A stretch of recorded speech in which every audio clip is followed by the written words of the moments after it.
but you should be able to lose 70 pounds. Okay. All right. If you need anything, give me a call. Thank you. You're welcome. On my 600-pound life, every journey starts with hope, but not every story ends the way you'd expect. Some patients defy all odds with stunning transformations, while others take turns that leave everyone speechless. Get ready for twists, turns, and moments that prove this show is anything but predictable. This is Jackie's story. The biggest obstacle that Jackie has to deal with on her body is her stomach. It's gotten so big that trying to walk has become so difficult and painful. She is just 27 years old, and she has no idea what her weight is. Jackie feels like the life she is living right now is nothing but a nightmare. Could there still be a chance for Jackie to get better? Let's find out. This is how Jackie's story begins. Cabin, it's been very hard to take a shower in. So far, like sometimes I have to keep the doors open, so it's hard to move around in the shower. It does not come as a surprise that Jackie does not enjoy her life at the moment. Her stomach is so big that it makes it very difficult for her to take a proper shower. She stays with her grandparents' cabin, and believe me when I say that 2 kids are going to have a hard time living there. Jackie's grandmother was very excited when she found out that Jackie was coming to live with her. Sadly, she had no idea that Jackie's situation had gotten so bad. And I would have to walk home from school because she would come home from school and she would be passed out in that chair. Had a really big anger problem. Weighing 180 pounds at just 8 years of age had to be the worst thing ever for Jackie. She was taller than most of her teachers and was bullied by her schoolmates. As a child, Jackie's home was very toxic. Her mom was an alcoholic and her dad had a very bad temper. He would usually punch holes in the wall anytime Jackie's mom was drunk. This made Jackie sad because she could not live her life like every other normal kid did. That was too much. It was too much stress. Eventually, I got hired on for doing custom, basically where I had to sit all day. It was around that time when way up into the 600.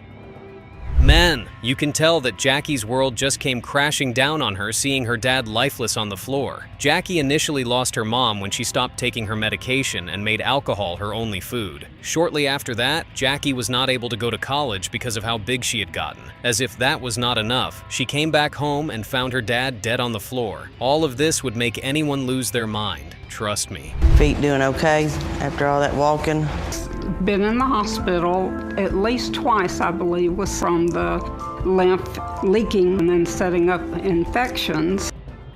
Even her grandmother is scared that if Jackie does not start to do something about her weight, she might be bedbound for the rest of her life. Jackie has been to the hospital at least twice to treat cellulitis as a result of the lymphedema that keeps leaking out of her leg. The sad part is that even with all of this, Jackie still eats like her life depends on it. But then again, you really can't blame her for turning to food as her safe space, given all she's been through. With everything that has been happening to me, it's not an excuse, but it did bring me down to a low. I have to change for the better. It's a good thing that she has finally realized that she needs to start making changes to the way she eats. Jackie has gotten to a stage where her stomach just keeps going lower and lower. Even though she tries to ignore her stomach, she can't deny the fact that if she keeps eating the way she does, her body is not so far away from completely shutting down and giving up on her. I'm glad she wants to make changes. A bariatric surgeon equal my size. It's going to be about a 5-hour drive, and that's the longest since I've been this big. For a second there, I thought she was not going to fit into the car. Jackie is about to head down to Houston to meet up with Dr. Now and see if she can get any help for her weight. Her granddad has agreed to drive her down to Houston because her stomach won't allow her to drive comfortably. She is scared that the doc will not be able to help her with her situation. I guess only Dr. Now has the answer to that question. And that factor is changing. This is the next item. 3 factors to control: frequency, amount, and type of food. Well, that's pretty much all that needs to be said. Jackie and her granddad made it to the hospital. She checked her weight, and the scale read she weighs 709 pounds, which is very high for someone of her age. The doc explains to Jackie that her condition is really bad, and she needs to start losing weight as soon as possible. Her goal now is to lose 70 pounds within the next 2 months. This is her chance to make everything right. Let's see if she can do it. Every day, but now I have to take breaks to get my exercise. I get enough activity to fill up the hour in the morning. I think that's what Dr. Now wants me to do. Seems like we have the answer to that question. I am impressed at the rate at which Jackie is working on her body to lose weight. Even with the fact that she has a job, it does not stop her from following her diet the way the doc instructed and keeping up with her exercises too. Jackie might just have what it takes to lose weight and get approved for her weight loss surgery. This is amazing to see. I'm back at Dr. Now's for my first follow-up to see if I lost the 70 that I needed over the last 2 months to get to the weight loss goal that docked onto 640 today.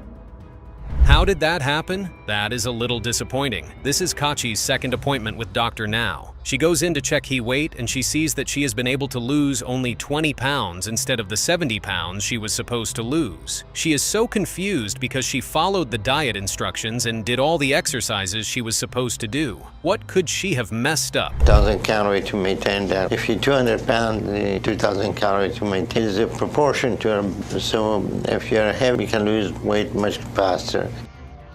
I guess this is her second chance to get things right. Jackie explained to Dr. Now that she had been doing everything he asked her to do, but she still does not know how she was able to lose just 20 pounds. The doc then gives her a new goal and tells her that she needs to lose at least 35 pounds before her next appointment. He feels like losing 70 points at a goal is a bit much for Jackie, so he wants her to take it a step at a time. Sir, are you going to want to eat first? I just will eat first while it's hot. Lose more this time before I go back to Dr. I want to get healthy. Once again, Jackie is back to making sure that she follows all the instructions for her to lose some weight and meet her goal. She even stopped eating breakfast and cut down the amount of food she gets to consume in a day. She does not want to let anyone down, especially her grandparents. She hates that she has to rely on them for basic things, and she is ready to put an end to that. Well, let's see what the scale is going to read, and what her next appointment is going to look like. Who knows? Maybe she might get surgery. Is it getting looser? Well, that's a good start, but we still got a lot. So I'll give you 2 more months to accomplish the same goal. At least 70 pounds.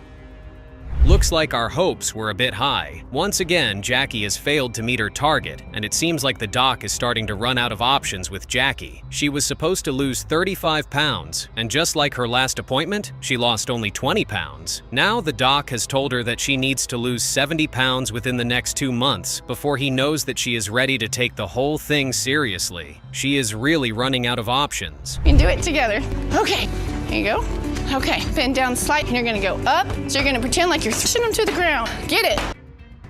Well, this won't be the first time we see Jackie put in so much effort into trying to lose weight, only to fail to meet her weight loss goal. She seems to be really devoted this time, and she is making sure that she gives it everything she has got to meet the goal. She wants to prove to Dr. Now that she can actually do this and get his approval for weight loss surgery. Well, let's see if she gets to meet her goal at her next appointment. For weight loss surgery. Surgery for 2 months from now to get under 600 pounds. Think you can do that. Support that I have, I know I can do it. This is Shakia's story. Shakia feels like at some point she lost control with her weight, and now she needs to do something about it before it takes her life. Shakia has no idea what her weight currently is, but I can tell you that she is too big for her age. Worst part is that she still keeps eating like her life depends on it. Could this be the end of the line? I guess we are going to see. Shakia's story starts like this. 7 pounds. It makes my breathing 10 times harder for me to try to catch my breath. When I take a shower, I sit on the side of the shower because I can't really stand. Living life this way has to be very sad. The worst part of Shakia's day is when she tries to take a shower. She has a huge lymphedema on her leg, and it prevents her from being able to move around and scrub her body properly in the bathroom. On top of that, she has asthma that makes her breathing difficult. Sometimes when she walks, she can feel her heart beating faster than it should because of her weight. It's the role of food in my life. It's a top priority. I've been like that ever since growing up. My mom was a single mom, and providing for us was a struggle. That had to have been very horrible. Shakia's mother found it really hard to take care of Shakia and her siblings. She had to work 3 jobs just to make sure Shakia and her siblings were able to eat. It got so bad that one day, one of their neighbors called Child Protective Services to come and pick up Shakia because her mother was almost never around to take care of them. In the end, her dad ended up taking full custody of the kids. Get ready to take us to the grocery store so we can get that steak.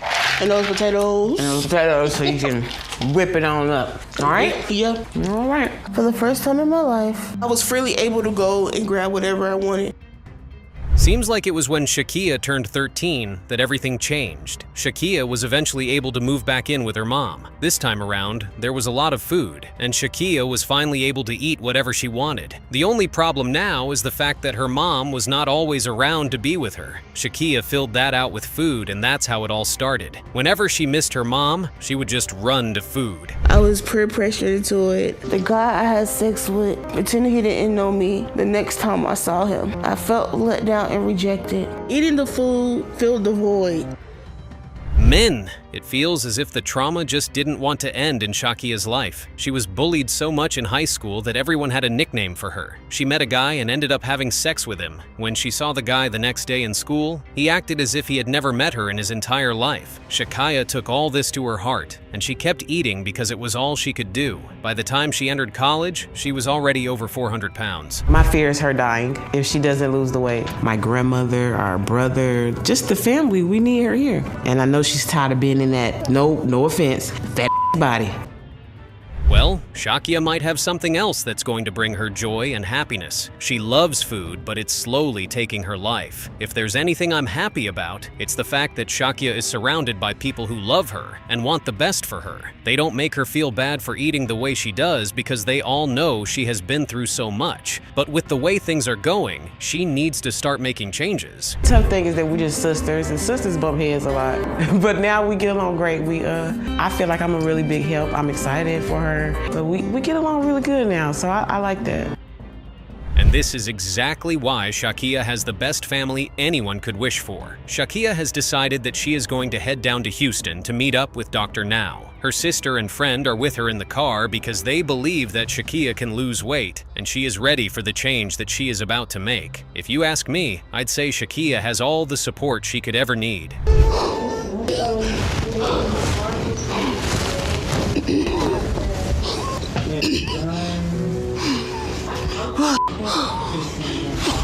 Slow down, you ain't gotta move so fast, slow down. You can see it in her eyes. Shakia is beyond exhausted. She has been on the road for a lot of hours, and her body is starting to give up on her. Shakia's friend and sister had to break the journey and book a hotel, so Shakia would be able to rest her body properly. Now, she's starting to think if going down to Houston is a good idea. Could this be where she gives up her journey for weight loss surgery? After a really long drive from North Carolina, I met Dr. Now's for my first appointment, and I'm about to find out what I weigh. Close your eyes. It's closed. No, it's not closing, for real.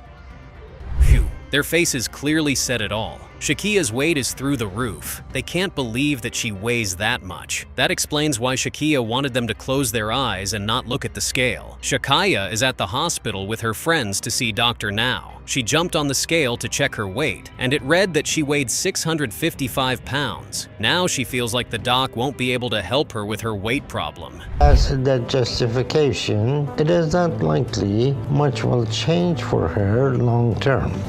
All right, so we'll go over all this. Well, I guess Shakia has her work cut out for her. She finally got to speak with Dr. Now, and she explained to him that she is an emotional eater, and it started due to the fact that she has been through quite a number of traumatic experiences. The doc then tells her that he is going to set her up with a therapist, and also wants her to lose 50 pounds before she comes in for her next appointment at the hospital. Times to set up to talk to a therapist, but I got busy and missed them all, so I need to call and get new times. I just been focused on getting things going. But now I'm doing better with that. I gotta follow up about the therapy.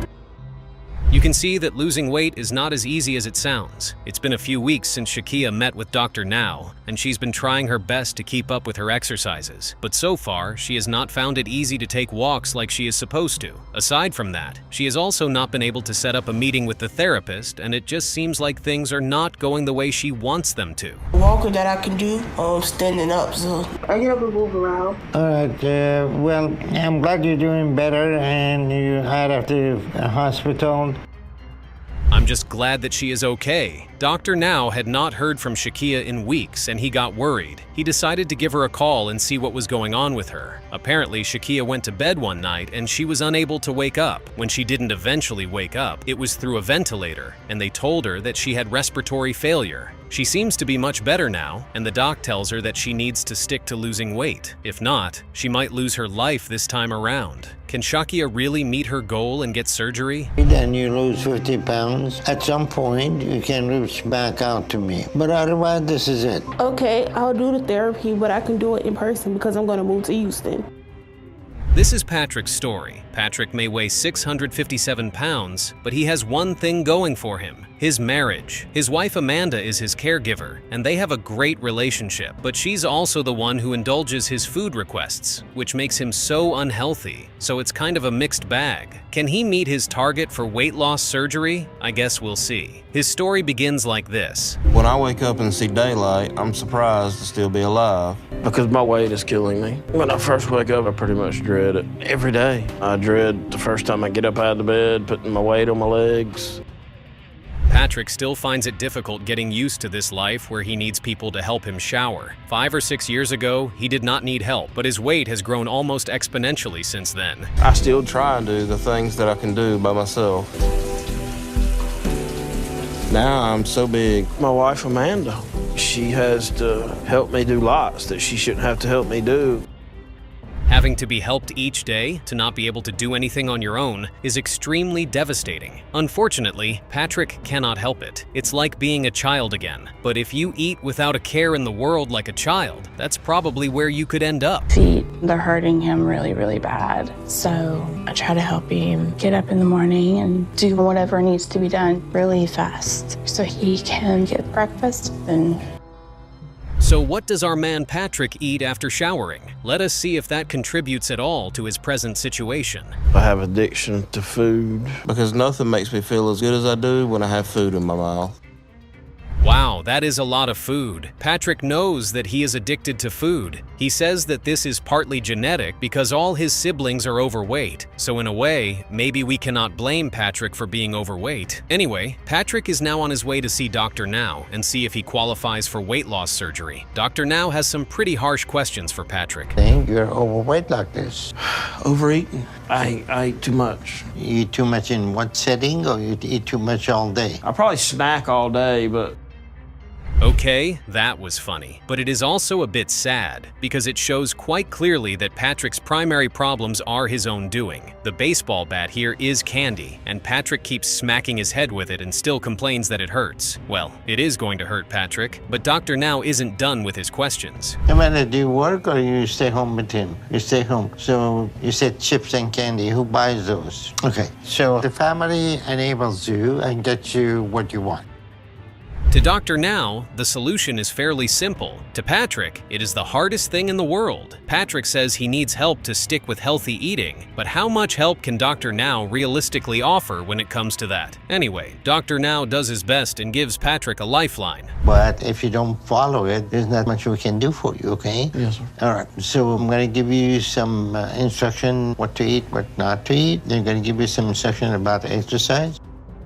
Well, it can be a very easy thing to do, Dr. Now, but it is a very hard thing for someone like Patrick to do. If he could simply follow a diet, he would not be on this show in the first place. Patrick did make some progress. He lost around 40 pounds. When he presented himself to Dr. Now, he was asked to lose another 100 pounds in the next 2 months. Step up on the scale. so that would put me at 516. That's no good. We're going to be going to room 5. So he lost a bit of weight, but instead of continuing on his journey, he went back and gained even more. You can already guess how Dr. Now will respond to this behavior. How many hours did you have to drive? About 11. 1 day or 2 days or what? No, we just drive straight here. Well, all that travel put a lot of strain on your body with your weight and your condition. That is just it. The half-baked, half-good, quarter-sensible, and utterly pathetic excuses do not work. The problem was that our man Patrick was not eating right, and his excuses are simply not going to cut it. And telling me you didn't follow the diet and you were sick, and why come in all the way to tell me that? I don't know. So what is your objective here? What do you expect that we can do for you? But Patrick is not going to take all of this lying down. In fact, he becomes defensive and tells Dr. Now not to worry about doing any regular checkups for him since there is nothing he can do about his weight. Oh, no. But in the meantime, I don't have an answer for you. You have to figure that out. So we get the updated blood work on you, see how bad you're We don't need to do all that. You have no answers for it.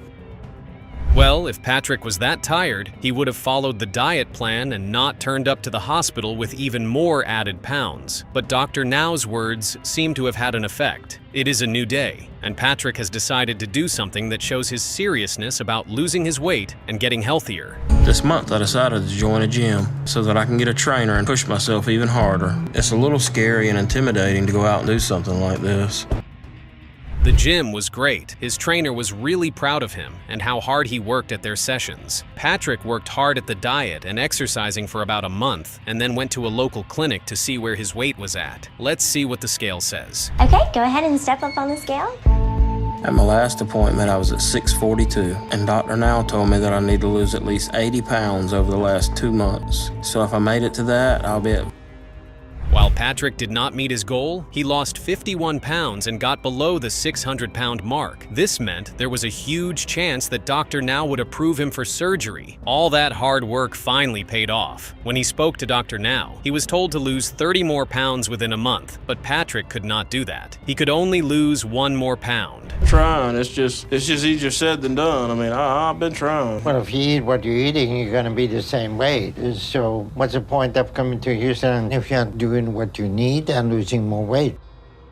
Essentially, Patrick needs to pump those numbers up. Dr. Now says that Patrick must start thinking that the weight will shorten his lifespan. The good news is that doctor schedules Patrick's surgery for a month from this meeting and says that if he loses those 30 pounds, he will go ahead with the surgery. 30 pounds you should have to get surgery. You should be under 560 pounds. 563, so you lost 27 pounds, huh? The surgery was successful, and Patrick finally got what he wanted after losing over 100 pounds in under a year. This means that with surgery and the same lifestyle changes, he could even start dreaming of living a normal life. Lose another 35 pounds. And after that, Patrick should lose 20 to 25 pounds each month until he gets close to his target weight. He had let himself go so far, you know, having all the support he's had throughout the years. Pretty good, huh? My 600-pound life is known for pushing boundaries, but sometimes things go way beyond what anyone expected. From explosive confrontations to heartbreaking breakdowns, these moments didn't just cross the line, they smashed right through it. These are the moments that went too far, and they'll stay with you long after the credits roll. Buckle up, because here it comes. This is Gary's story. If Gary's caregiver does not properly clean his body, there's a high chance Gary might not be clean for a really long time. He is 32 years old, and I can tell you that this guy's weight is through the roof. One can even say that he has no idea what he weighs. Every single day when he wakes up, he wishes he could get up and hop into the shower, but that's now a reality that's no longer possible. Does he still have hope? Let's see. His story starts like this. It's difficult, especially when you got a lazy caregiver. I feel fabulous about my current caregiver. Gary must be really happy about his new caregiver. He used to have a couple of other caregivers in the past that used to come down to the house and clean him up. There was a particular routine these caregivers were supposed to follow, but sadly, they always did a rush job for Gary, and his body at the time was in a very bad state. Now he is happy that his current caregiver follows the routine and gives him the best care. Relieves. My mom comes over to cook breakfast for me. That's when everything turns around.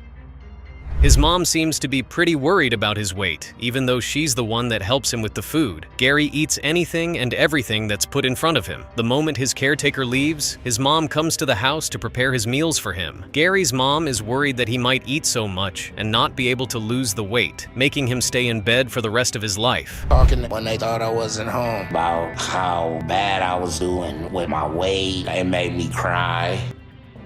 Guess that's where things started to fall out of line for Gary. His mom always made sure that he was well fed right from when he was a baby. He overheard his siblings talking about how fat he was and how they didn't like it. That hurt him, and that's when Gary actively started to use food as a coping mechanism. High school was even worse because he became very insecure about his body and ran to food, which always made him feel better. In a matter of weeks, I was hanging with celebrities and living large. Around this time, my cousin introduced me to crystal meth, so I tried it. I did it for 2 days in a row. That must have been very sad for his mom, having to watch her child develop into an addict. Gary eventually dropped out of school. He went into the music industry and met a few people who put him on some pretty good gigs. But Gary became an addict for drugs, and that just made things get very bad for him. He lost his record deals and he resulted in binge eating and increasing his level of drug intake. Trust me, things were really bad. When I saw him bedbound for the first time, couldn't get out of bed, didn't go to the bathroom, I was hurt, because I've been working with Gary for years. Gary's brother does not hide the fact that he is not happy with Gary's situation. Gary allowed his weight to get so bad that he can't even stand up from the bed to do anything for himself. Given the fact that Gary has had all the help, love, and support he could ever need, he still allowed his weight to get out of hand. Hopefully he realizes it and starts making changes before things get so bad or out of hand. But I want you to start to follow it right now so we can start losing weight. And I'm going to arrange with you.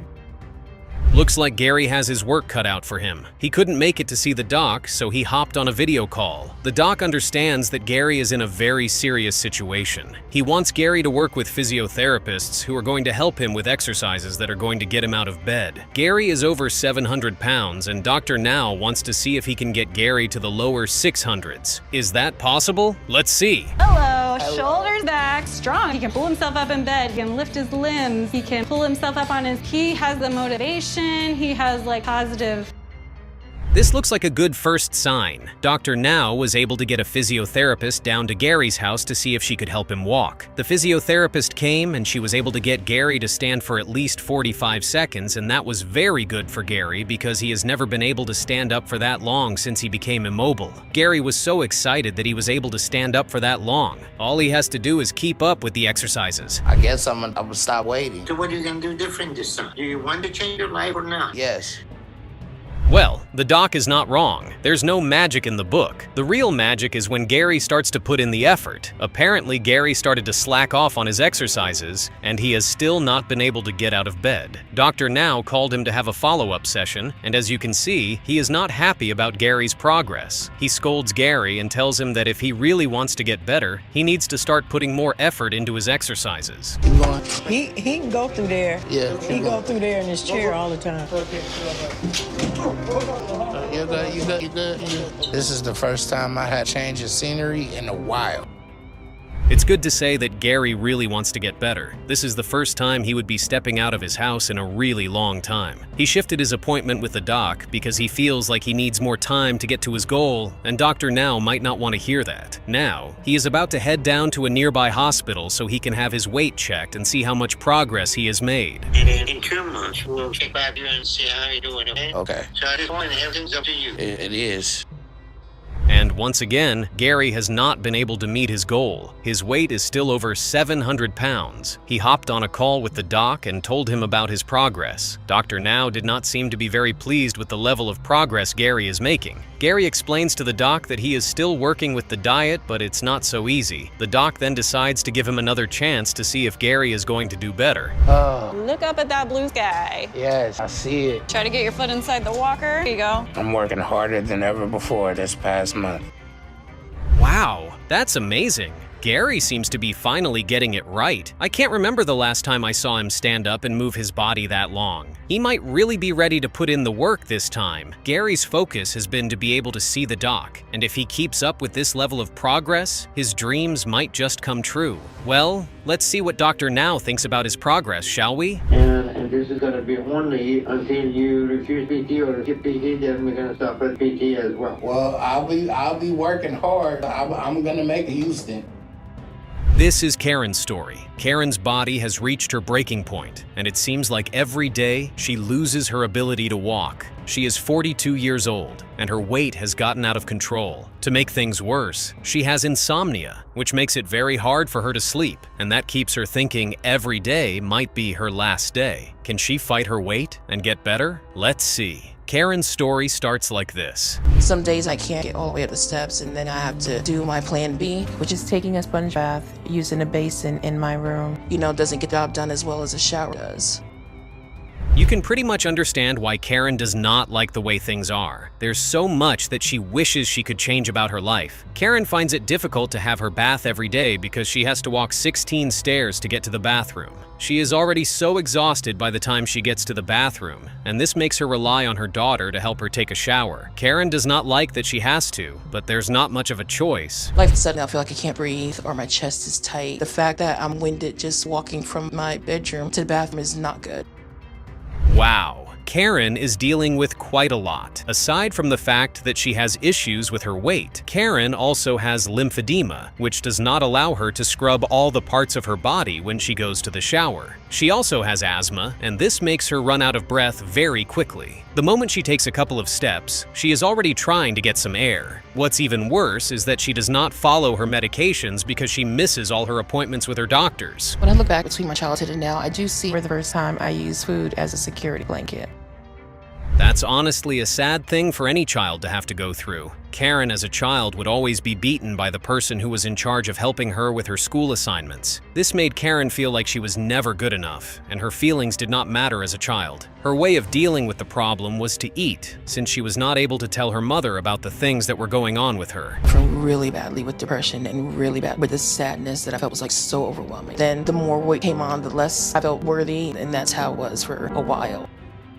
It's crazy that Karen's job is centered around helping people to feel whole, but she finds it difficult to do the same thing for herself. At some point in Karen's life, she battled with depression and had to be put in a mental health facility. She got better, and in trying to get better, she decided to become a certified counselor so she could help people get over their depression. As you can see, she really loves her job but is scared that her weight might be a serious problem. And one of the first people that I met was this man who was much older than me. He was 27 years older than me, but he was really nice, and he asked me out to lunch.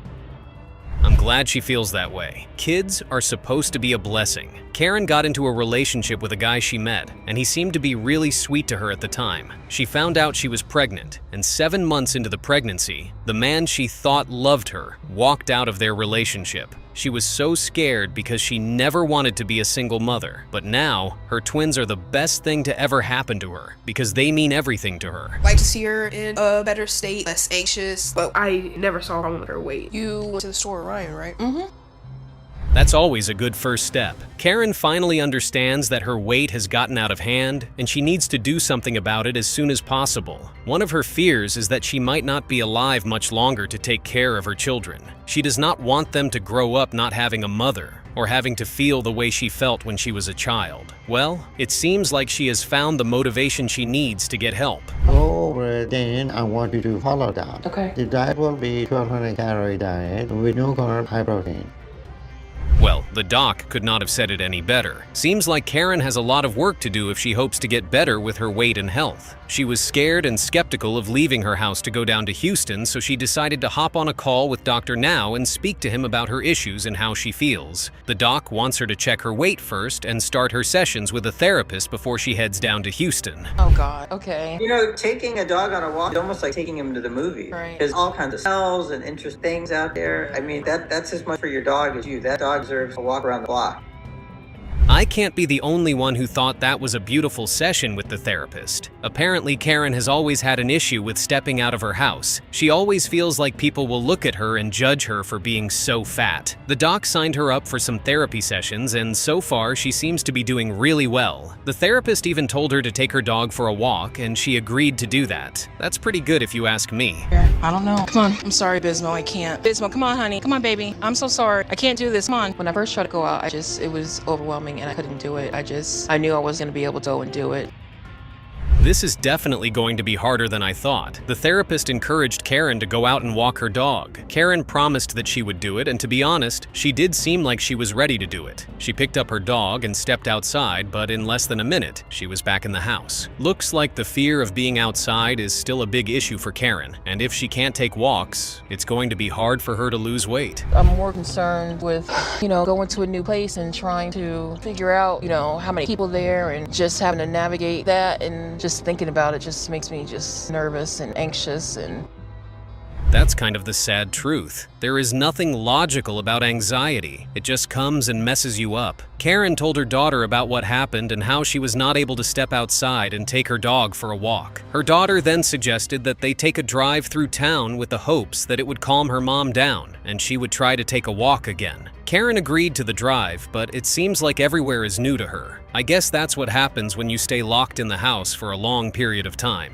Get to the point where I'm comfortable leaving the house again. Do you understand if you want weight loss surgery, you're going to have to move down to Houston? I do, and I'm going to get to a point where I can do that because I am committed to turning my life around.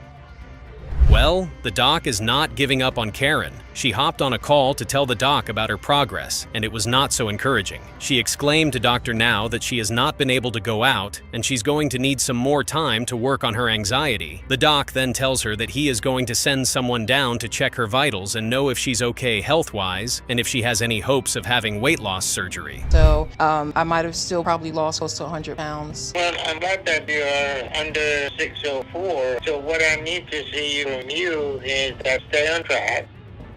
Hopefully she is right, and she is going to be able to lose weight. Dr. Now sends someone down to Karen's house to check her vitals and weight. Karen has been able to lose 40 pounds since the first time she spoke to Dr. Now. The doc now wants her to lose another 50 pounds within the next 2 months. If she's able to do that, she'd be able to come down to Houston, and they'd see if she can be approved for weight loss surgery. That's the problem. I don't know where that can happen is, and I'm not ready to go find out either. I'm definitely not trying to give up here, but I'm just scared going to a new place. I'm just not ready yet.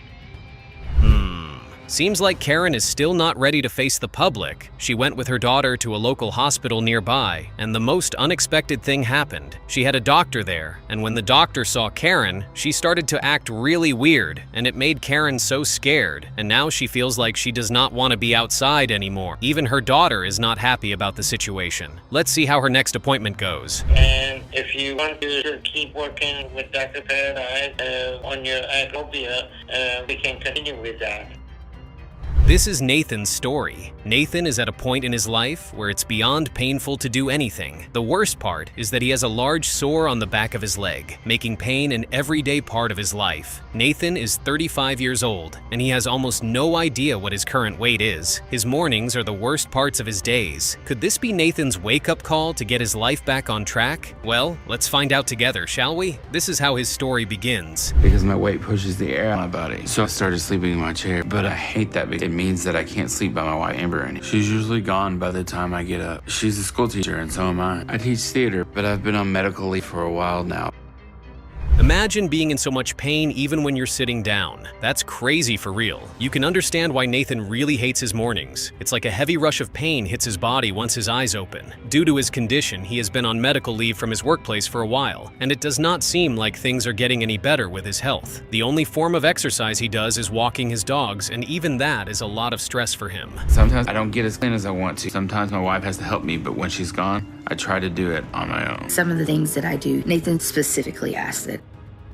Ugh! The sight of that wound is going to make me throw up. Nathan's lymphedema has gotten so bad that liquid now spills out of his leg on a regular basis. Once he is done with his shower, he has to keep the wound dry so it does not get infected and get to a state that is worse than what it already is. Phew.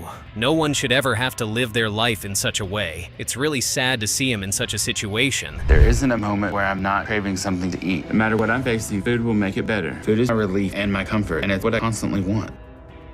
Looks like we know what keeps him going. Nathan already hates his life and his current situation. The only thing that keeps him going is the fact that he can eat as much as he wants to. Food is the only thing that allows him to stay happy. When he eats, he forgets about his health situation, and for a moment, he can breathe some form of fresh air. Phew. I wonder how he became so addicted to food in the first place. Because it made me happy. But the downside of that, obviously that led me putting on weight. I didn't realize it at first. But in junior high, when I was 13, that's when the bullying really started because of my weight. Because I got up to over 250 pounds by then.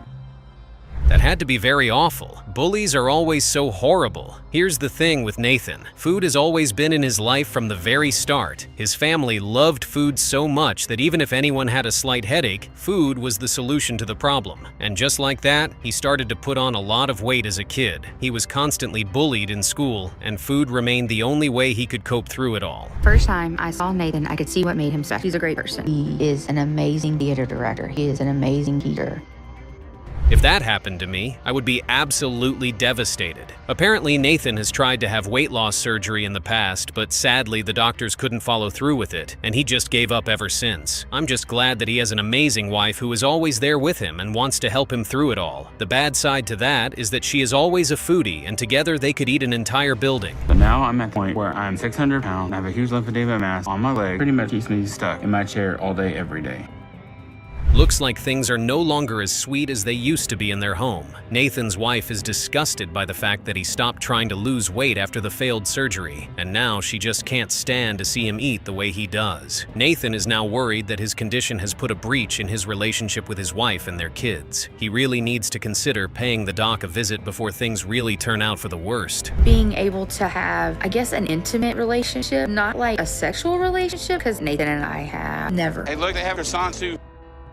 You can tell she is not happy about the whole situation. She misses being able to do things she enjoys with Nathan. All she does now is eat with him and take care of him, and that has put a strain on their relationship. She is scared that she might turn out just like Nathan in a couple of years. She's already 400 pounds, and she blames it on the fact that Nathan just does not want to make any effort to get better. He's mine. I know. If he goes on this, it would benefit both of us, because if he can lose weight, it'd make both their lives better. Are you excited? Yeah, I am. About time this happened. Nathan's wife was able to get her mom to convince him that he needs to take the bold step into getting better. Nathan's wife's mom has been able to convince him, and now they are heading down to Houston to see Dr. Now. Let's just hope that Nathan's condition is not so bad that the doc won't be able to treat him. This is going to be one long-ass ride. Hopefully Nathan's body is able to handle the long drive. That is committed. So he either does this and hit his goal to show me what I need to see from him. Looks like the ball is now in Nathan's court. He made it to the hospital, and his body seemed to be in good condition after having such a stressful trip. He weighs 607 pounds, and that's on the high side. The doc gives him some instructions and a couple of exercises that he wants him to do. Most importantly, Dr. Now wants him to lose 60 pounds in the next 2 months before he can be approved for weight loss surgery. Let's see if Nathan is up to the task. I mean, how far are we? About 1/8 of a mile. We can turn around. No, go to the stop sign. I'm good. It hurts. I try to walk every day for like 20 to 30 minutes. Now that is very impressive to see, if I'm being honest. Since Nathan left the hospital, he has been very focused and committed to losing weight. He talks and walks with his wife, and she seems to be very excited that Nathan is finally doing what needs to be done in order for him to lose weight and get approved for weight loss surgery. But could all the work he has put in so far be enough for him to get weight loss surgery? And I think I have a good chance at it today. At the last appointment, I was 607 pounds. And Dr. Now told me to lose at least 60 pounds in 2 months. So that means I need to be under 547 pounds today.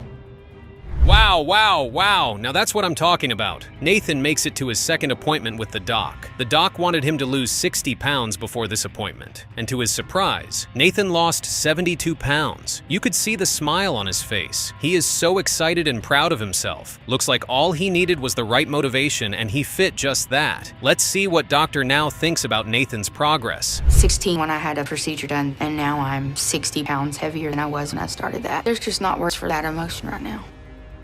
And that's all we needed to hear. Good news at last, guys. Dr. Now has approved Nathan for weight loss surgery. It's good to see that all the work he put into getting better and losing weight finally paid off. He and his wife are so excited that he is finally going to get the weight loss surgery he tried to have in the past. This was truly an astonishing result. Lose at least 40 pounds. Then once he goes back to college, you should be able to lose at least 20 pounds each month until he gets close to his target weight. That made it even more impossible to try and get around on my own. I got really big and rock hard, and it's very painful. My 600-pound life has seen it all, or so we thought. Just when viewers think they've seen the most intense scenes, something happens that shocks everyone. Even Dr. Now. From unexpected weigh-ins and unbelievable transformations to explosive arguments and emotional breakthroughs, these are the moments that stopped fans in their tracks. This is Cindy's journey. For her, food is more than just fuel. It's the only thing that brings her peace. Every morning, she needs to eat something before she can even get out of bed. Cindy is 45 years old, and while no one knows exactly how much she weighs, she's painfully aware of how far things have spiraled. Each day, she wakes up trying to avoid the reality of her condition, but the question lingers: can she turn things around? Her story begins here. I can start anything with my day. I have to eat. Are you good to go? Yes, you can start breakfast. Okay. I'll be good. All right. Denise knows what I like to have. I am Denise, and I am a home health provider. During the week, I work with Miss Cindy and help her out. I get her take some medication, and then I cook a big meal. Thankfully, Cindy isn't alone. She has a caretaker who looks after her day and night, cooking, cleaning, and making sure her needs are met. But even though her caretaker is deeply concerned about the kind and amount of food Cindy eats, she keeps quiet. Speaking up might risk her job, and that's a difficult position to be in. And then I sit and get some oxygen before I shower while she's fixing the bed. Let's get the show on the road before we start losing oxygen. But I do what I can to try and get that, but I can't do it for long.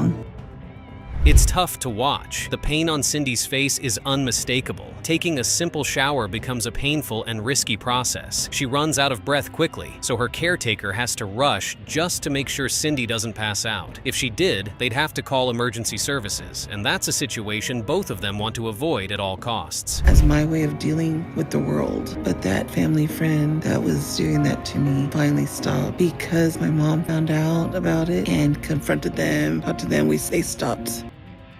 Cindy's struggle with food began at a young age, rooted in deep emotional trauma. As a child, she was molested by a family friend, a nightmare that lasted far too long. When her mother finally found out, she made sure the man was removed from Cindy's life, but the damage had already been done. At the same time, her father grew increasingly abusive, lashing out at her mother until she eventually filed for divorce. With nowhere to turn and no way to cope, Cindy turned to food for comfort. Life was already going in a downward spiral. When I was 32, my dad passed away from cirrhosis of the liver from alcohol. I was, shocked, and it hit me harder than I thought it would. I started gaining more weight after that because of the depression and missing him, and that's when my health and body really started to decline. Her pain didn't end there. A major accident left her bedridden for months, and as the weight piled on, her hope faded. Doctors turned her away for weight loss surgery, telling her she was too large to undergo the procedure safely. Then came another crushing blow. Her father passed away from liver failure brought on by years of alcohol abuse. That loss plunged Cindy into a dark depression. Her response? More eating. Food became her escape, her shield, and her prison. That others take for granted, just go somewhere. I feel like I don't fit in the world because I have so many locations with everything. I need a bed that fits me. I need a bed that fits me. And I have to think about it. It looks like Cindy is finally pushing past her trauma and physical limitations to take the first real step toward recovery. Her caretaker managed to convince her to reach out to doctor now and see if there's still hope for change. While Cindy is scared, especially at the thought of giving up the one thing that comforts her most, food, there's no more room for hesitation. It's either she makes the change or things keep getting worse. Yes, please. If you come here, are you going to do the work? Yes. Because your progress and what happened if you do this and to work with you is all going to be up to you. I'll do whatever it takes. Their conversation was a real eye-opener. Dr. Now didn't sugarcoat anything. He told Cindy the hard truth. People her size often don't live past 50, and at 45, she's running out of time. He wants her under closer observation and is already arranging an ambulance to transport her to Houston. It's a critical step if she's ever going to have a shot at turning her life around. Any moment. Exactly. That's why you should go today. So what can I do for you right now? I have to get everything in order and whatever I was going to pack. I still need to take a shower. I'll take you a shower. That's for me, time to think about.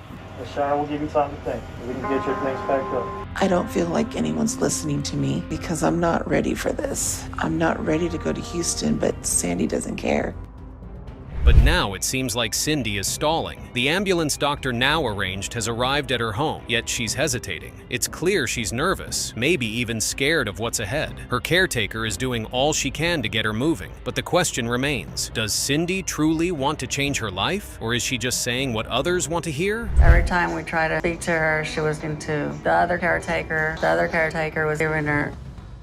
What a chaotic situation. Turns out Cindy has two caretakers, and they're not on the same page. The one currently caring for her supports the plan for her to head to the hospital, but the second caretaker, who found out she was leaving, insisted that she stay put. Thankfully, the caretaker with her now was able to convince her to relocate to Houston, where she can be cared for properly and monitored more closely. Oh my God.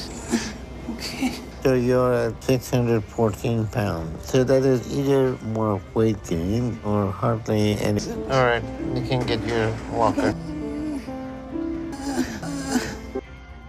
That's a tough number to face. Since Cindy didn't make it to the hospital, Dr. Now decided to check in on her personally at her caretaker's home in Houston. The first step, getting on the scale. After some struggle, Cindy steps on and the number reads 614 pounds. That's not the progress anyone was hoping for. It's clear she still has a very long way to go. So it's time to give that back. You understand that, right? Yeah. But you're gonna be the one that you're gonna follow that and do the exercise, okay? Yes. Dr. Now isn't giving up on her yet. After checking her vitals, he finds that her breathing issues are worsening, and it's all tied to her inability to lose weight. He teaches her a new breathing technique and lays out a clear goal: lose 70 pounds within the next month. If she can meet that target, she'll be able to come into the hospital for further treatment. But whether she follows through is another story. And time is passing by, and I'm making progress, okay? All right, so we need to run some tests on you and see what's going on to make sure everything is okay. Unfortunately, Cindy has fallen short again. Despite everything, she still hasn't made any meaningful progress. Dr. Now is clearly frustrated. She missed her latest appointment, so he had to send an ambulance to get her. This time, he's bringing in a psychotherapist to help dig into the emotional blocks that might be holding her back. Hopefully, this new approach will finally spark the breakthrough she needs. I am trying to do more and take responsibility. I just need more time. You want more time? Yes. Cindy, on one more month, lose 70 pounds and get more active and come to the clinic. This is Gideon's story. Gideon hates his body. He feels like he is disgusting. He is 33 years old and he weighs 625 pounds. When he wakes up every morning, he instantly feels pain all over his body. His weight puts so much pressure on his body and his back has to take in all the pain. Doing the smallest of things has become such a struggle for him. Can the doc save Gideon? Let's find out. This is how his story begins. My back hurt, my legs swell, and it's a constant battle to catch my breath. Everything is extremely hard at my size, and I just feel like my body could give out at any moment. However, I try to stay as still as I can, because falling is not a good idea at 625 pounds. I'm amazed as to how Gideon allowed his weight to become this bad. One of his worst nightmares is that he could fall down while trying to have his bath, and his family is going to have to help him up. He can barely do anything for himself, so if that happens, it's going to be very humiliating for him. Everything right now revolves around his weight. Because I sweat a lot, so they get raw and chapped, and I have to wear 3 shirts every day just to absorb the sweat and to hide the fact that my man boobs are so big and my balls are so big. I just feel like I know I let myself get this way. Phew! Gideon knows that his eating habit is not good and healthy for him. He tries to grab as much food as he can before his wife and child wake up. He knows that his wife won't be happy about the way he eats, so he tries to do it behind her back. Gideon is disgusted by his body, so he wears 3 different shirts after having his bath so he can hide his man boobs and body folds. That must be very sad. When my parents got divorced, I was about 8 years old. That definitely is when I think things kind of went downhill, emotionally. I remember not really understanding. I mean, any normal kid would feel bad that they have to leave their mom. Gideon's eating issue began when he was much younger. His parents got a divorce and that shattered his world. He couldn't understand what was going on. Our food was what made him deal with the custody battle. He was forced to pick between his mother and his dad, and he chose his dad because his brother did the same thing. Leaving his mom made him feel very horrible. Was what I turned to find type of a calmness. By the time I was 12, already so big that I had to buy my clothes from the big section in the men's department. If he knew that things were going to turn out this way, I'm sure he would have gone with his mother rather than his dad. After the split up between his parents, Gideon didn't really get along with his stepmother because she was always making a big deal about his weight and size. It got so bad that she had to send him to fat camp just because she did not want to see him anymore. Sadly, fat camp didn't make a difference because Gideon was still gaining weight. But she didn't care about my weight, and we started spending a lot of time together. The first thing that I noticed about Gideon was his smile. He was just making jokes and being really funny, and I like that. I just fell in love with her. And she had a son, Jonathan. And as we started to spend time together, I started to feel that he was my son too. So we got married and became a family. He was a lot different when I met him. He was always happy. He was confident. He did not carry himself like he weighed as much as he did. Looks like Gideon's wife is not happy about what her husband has become. She remembers when they initially got married, Gideon was so full of life and he did not carry himself like his weight was ever a problem. Now, all Gideon does is eat and lazy around the house, and it's very upsetting to her that her husband has changed so much since they got married. And now he doesn't get up and move around a lot. Gideon, I'm gonna go out now. Okay. You wanna come help me? He doesn't really do anything other than play on his own and eat. It's very frustrating to me because I do not feel like we are equal partners in the household.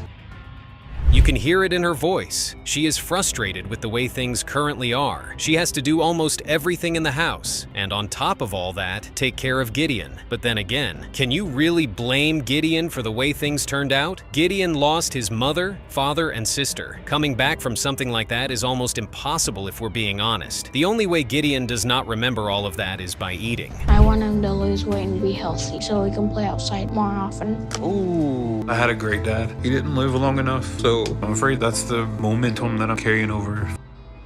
That must be a serious burden to live with every day. Gideon feels like he is not going to be around much longer to be a good father to his son. It hurts him that his weight does not allow him to play with his sim as much as he would want to. Another fear he has is that his wife might get tired of the way he eats and decide to leave him, and trust me, that would be very devastating for Gideon. To being done.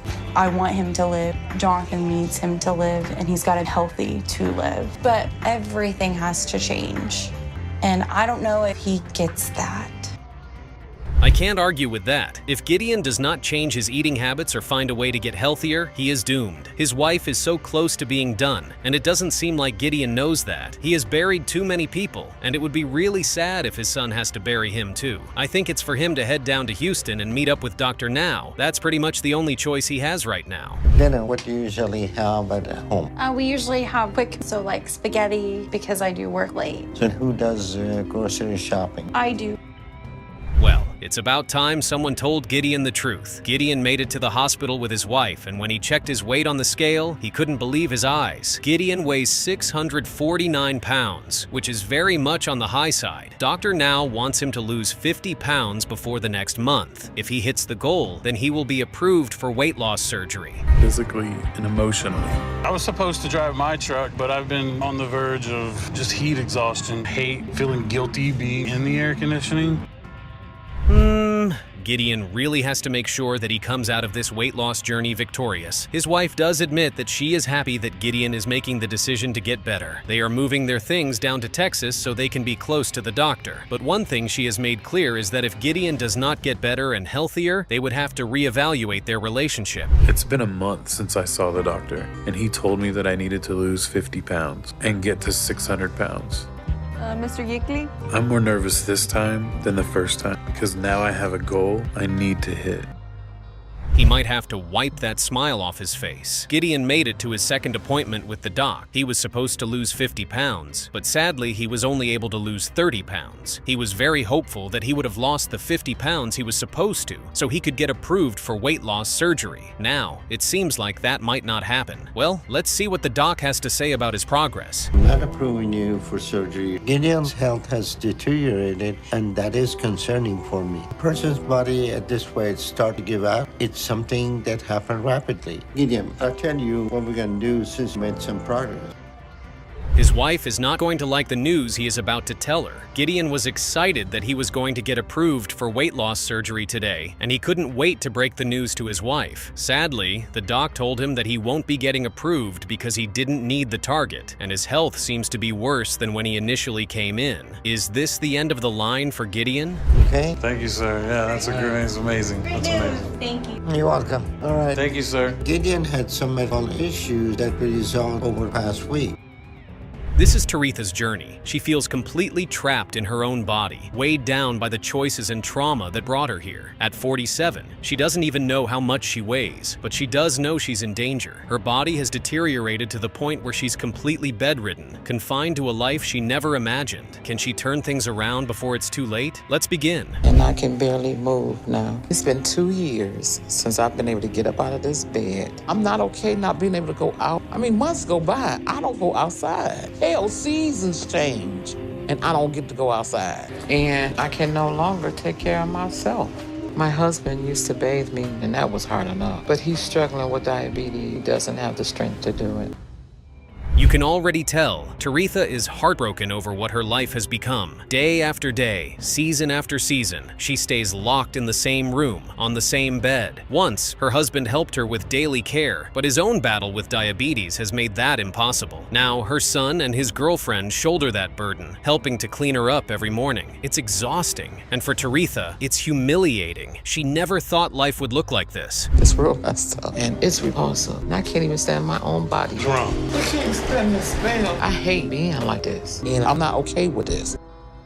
Imagine feeling sickened by the scent of your own body. That's where Taretha is. The helplessness of depending on her son and his girlfriend for something as intimate as bathing. It breaks her, but she no longer has a choice. Her size makes even the simplest movements impossible. She clings to cleanliness as one of the last bits of dignity she has left. But her life wasn't always this way. So what happened? Time I was in high school, I was 200 pounds. When Taretha was a child, never imagined her size would be a factor in her life. It's just a matter she liked to eat. You just figured she was just gonna be a big broad.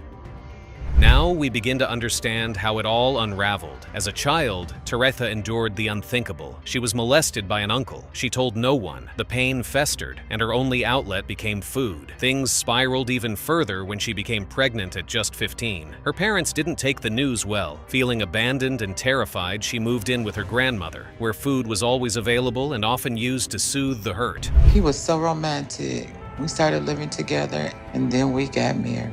I was in my 300s, but my weight wasn't holding me back. I was active and still going to school. I'm an educated woman. I have a bachelor's degree in social work. Believe it or not, my last This part of Taretha's story is truly unexpected. Once upon a time, she was thriving. She earned her degree and worked for the City of Detroit Health Department. She was the program coordinator for a healthy eating initiative. Yes, the same woman now bedridden by obesity once led a nutrition program. The irony is painful. She was helping others while losing herself. I need you to go to the grocery store. Oh, Mom, right now? The last time I weighed, it was 667 pounds. You can see it on everyone's face. They are worried sick about the way Taretha eats. She lost her job at the City of Detroit Health Department, and that just made her so depressed. She locked herself in her room, and all she did was eat and get bigger. To make things worse, she got lymphedema, and that just prevented her from being able to do anything for herself. Now all she does is eat, and her family is really worried. I'm a family-oriented person. My family is my every single thing. Hey, have fun. I have 2 grandchildren that I'm missing out on. Man, that's really sad to hear. Taretha feels so sad because she can't be part of her grandchildren's lives. She wants to be able to give them the love and joy that her grandmother gave to her, but it's so hard to do that due to her current condition. Believe me, this is every grandparent's nightmare. Hopefully, this is the motivation that she needs to start to make things right and do better for her health. I just wouldn't want to be here. Good night. This is not just life and death for her. It's life and death for the both. This is life or death. I want some help. I need some help because I can't live the rest of my life like this. Well, she isn't wrong. Taretha says that she needs to change her ways, or else she might die, and she isn't wrong. She has lost any ability of self-control when it comes to food, and her body is starting to give up on her. She wants help, and she needs help. This is a good sign because she knows she can't continue to live life this way. Looks like she's about to pay the good doc a visit. Now we're gonna carry you. No, you're not. I got 9 strapping men. Okay, 1, 2, 3. Gotta go through one at a time. All right, I'm through. Arms in, honey. I'm saying, yep, we got you. Stagger through the door again. We'll get you in the car. At least she's doing it for a good cause. Taretha made the decision to move down to Houston so she could meet up with the doc. She hasn't left her house in more than 2 years. She already knows that this trip down to Houston is not going to be an easy one. I'm just glad that she's finally ready to put things on track and do better with her health. My doctor has me on a 2,000 calorie diet for carbs. 2,000 calories? No, I take that back. 1,800. 1,800? 1,800 for somebody being in bed. Wow. Now, that's a lot of medication. Taretha made it to the hospital, but I must tell you, it was not a pleasant trip. Doctor now welcomes her and starts to ask her questions about her health. Apparently, she has a lot of health conditions, and some of her medications are not good due to the fact that she is overweight. The doc wants to take care of that before they talk about how she can begin to lose weight. We need to get her to endoscopy to see what's going on and make sure she's stable. But over next month, we need to get her weight under control. Well, you heard the doc. Taritha has gotten to a stage in her life where she does not have a choice but to lose weight. Dr. Now wants to put her on an 800-calorie diet per day to bring her weight down to a level where she can have weight loss surgery. The doc knows it's not going to be easy on her, but at this point, she does not have much of a choice. Let's see if she can do just that. She uses her arm, but she still refuses to use her legs. You need to get to the point that you be able to walk and be able to stand. With the weight she lost, she should start getting out of the bed. But right now, reality is she doesn't want to. Looks like Taritha still has a lot of work to do. She has been in the hospital for over 3 months now, and she's been able to go from 800 pounds down to 590 pounds, which is very, very impressive progress. The only problem now is that she still can't stand on her legs, and that's not a good sign. Given the amount of weight she has lost, she should be able to put some weight on her leg. The doc is about to send her home with the hopes that she would be able to stand on her legs. She gained almost 30 pounds since she's been at home. So we'll start this process over and we'll put her on a controlled diet again. All right, we need to talk about your situation right now. We're gonna keep you here and put you back on a controlled diet. And we need to be a little bit more proactive about your ability to do exercise. You need to get up. There is no excuse for this. So here's the rule that I'm gonna give you. You're gonna do what we tell you to do. Dr. Now is not pleased with the situation. Taritha was sent home to lose some weight. She was rushed to the hospital a couple of weeks later because her blood sugar spiked. Apparently, Taritha has not been sticking to the diet and she's been eating food that's not healthy for her. She has added over 30 pounds and now she has to start the weight loss process all over again. All right, just lie in there. Put your feet in the ground. Now we need everybody to help her to stand up. Ready, guys? 1, 2, and 3. That's not good. Dr. Now wanted Taritha to try to walk after refusing and sticking to the new diet she was put on. She has been at the hospital for a couple of weeks, and the doc feels it's finally time for Taritha to put some weight on her legs. He brings in a couple of doctors to help her, and she is still unable to put some weight on her leg due to how much pain she feels, and the doc does not like that. Let's see if she can get better over the next couple of months. Why we have lost weight. You think we can give it a try to see if you can stand up? It's worth a try. All right, we'll get some EMT here and we'll get you out. Come on in, come on in. Well, thanks for coming. You ready to try this? Yeah. All right. This has always been my challenge, keeping my feet on the floor. Shauna to me is more like family than a friend, and I just want to see her happy. I try to help as much as I can, but every time I cook something or I help her prepare her meals, I give it to her in portion, and that don't seem like enough. Well, then it is very obvious why Sienna is 700 pounds heavy. Food is her therapy. It is what keeps her going. It's not just comfort food. It's survival food. It's her escape, her medicine, her best friend. And she doesn't stop for anyone. Not for her health, not for her family, not even for herself. But why does she eat so much? What kind of damage runs so deep that food becomes the only thing keeping you alive? A lot of it was because my dad had a drug problem, but I didn't know it then. As a kid, all I knew was that he was either screaming at me, calling me names, or hitting me. I never even felt wanted by him, and that hurt me a lot. The relationship with Shauna's father was very traumatic. And she just continues eating, plate after plate like it's the Last Supper. Sienna blames her food addiction on her abusive father, and honestly, that makes sense. Trauma doesn't go away. It morphs, it grows teeth. But now she says she wants to live, so she makes the trip to see Dr. Now. That's a big move, but does she want help, or just the illusion of change? All right, so tell me a bit about yourself. Have you been heavy all your life? Yes, sir. All right, have you tried to lose weight at any point in your life? Yeah. Shauna thinks she can really do it, and Dr. Now gives her the benefit of the doubt, says she can lose 50 pounds, maybe even more, if she just sticks to the diet like she's supposed to. But that's a big if. Her whole life, she's run from discipline. So can she actually follow through? Or will this be just another failed promise in a lifetime of broken ones? Another appointment with Dr. Now. Derek has slowed me down this time because my mom is still traveling for a while. And this trip driving here is too hard for me to do without any help. My mom wants me to call her after I'm done with the appointment, tell her what happened. Wait, so Sienna is saying that she lost the diet plan that Dr. Now gave her? That's not just careless, that's sabotage. So what did she spend the last 2 months doing? Playing dumb? Ignoring everything? That is crazy. This isn't just about a piece of paper. It's about her life. And still, what does she weigh now? At my last weigh-in, I was 659. And Dr. Now changed my goal to lose 50 pounds, so I need to see a number below 609. That is an incredible excuse. Shiana is a full-grown adult, and she didn't call her doctor because she was scared of him? Scared of being scolded? If she thought he'd be mad, then how does she think he's going to react now that she's gained more weight? And let's be real. If you're scared of a lecture more than dying, you're not ready to change. Hold on, it gets worse. So what's the point of coming here from Kansas City to Houston and going back and coming back and not losing weight in all that time? So what is with that? So not only did she not contact him for the diet, she kept stuffing her face like nothing was wrong. No plan, no control, just binge after binge. She lost no weight, and if we're being honest, even if she hadn't lost the plan, she probably wouldn't have stuck to it anyway. That's the truth she doesn't want to face. Right now, it doesn't seem like you have any interest in making any changes because we gave you the instruction, you lost the instruction, we gave it to you again. The answer seems obvious enough. She's not ready. But Shiana acts like she's finally seen the light, like she's had some grand revelation. She looks like she's learned her lesson. But has she really? Will she make better choices now? Or will she come crawling back in 3 months with another excuse and another 100 pounds? You lost some weight since last time I saw you, which is good. But your progress is nowhere near where it should be if you were actually doing the diet like you need. It's been 8 months since you first came down to see me and get help.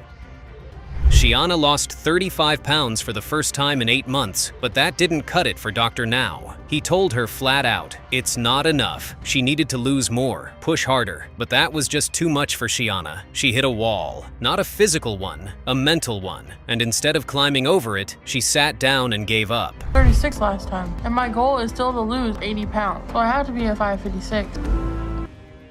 The truth is that Shiana is never going to change. She can't break up with food. She could not stop eating no matter what anyone said. And somehow, against all logic, she left the show bigger than when she joined. That's not just failure, that's regression. She didn't just waste time. She destroyed the one chance she had to save her own life. My weight is ruining my life, and I feel like I'm drowning in my fat. It suffocates me. And I'm very miserable. I'm not able to sit in the shower anymore, so I have to take a bed bath.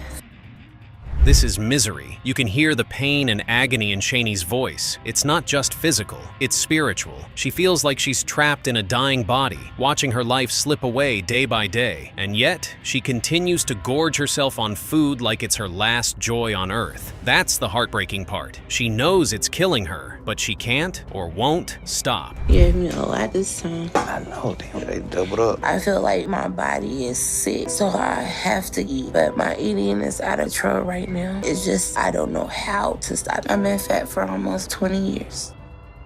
At this size, she can literally die any day now. Her heart, her lungs, her joints, all are on borrowed time. She knows it too. That's why she decides to go see Dr. Now for a gastric bypass. But it won't be that easy. Surgery isn't magic. You don't get to skip the work. And Shini, she hasn't done a single thing yet to earn it. Oh my God. 665. What are you doing, Shanae? Mama, I don't know. I don't know what I could be doing wrong. Shanae.